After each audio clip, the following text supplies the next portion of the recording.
জুলাই গণঅভ্যুত্থানে বর্ষপূর্তি উপলক্ষে আগামীকাল জাতীয়তাবাদী যুবদলের উদ্যোগে অনুষ্ঠিত হবে ফ্যাসিবাদ বিরোধী আন্দোলন ও আমার না বলা কথা শীর্ষক অনুষ্ঠান। গণঅভ্যুত্থানে প্রাণ হারানো যুবদলের ৭৮ শহীদ পরিবারকে এই অনুষ্ঠান থেকে সম্মাননা দেওয়া হবে উপহার ও আর্থিক অনুদান। সম্মাননা স্মারক দেওয়া হবে বিএনপি চেয়ারপারসন খালেদা জিয়াকে।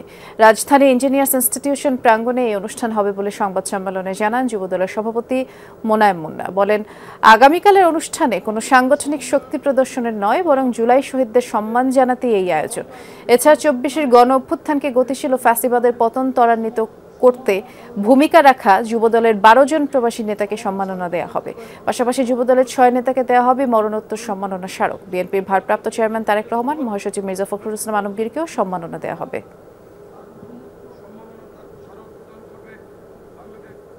উপস্থিতির হার আমাদের অনেক হবে, সেক্ষেত্রে হয়তো এই সামনে রাস্তা ভরে সামনে রাস্তায় যেতে পারে। আমরা জুলাই আগস্টের শহীদ যোদ্ধাদের প্রতি সম্মান জানিয়ে এবং যারা আহত পঙ্গু হয়েছেন তাদেরকে সম্মান জানিয়ে কিন্তু আমরা এই অনুষ্ঠানটি করছি।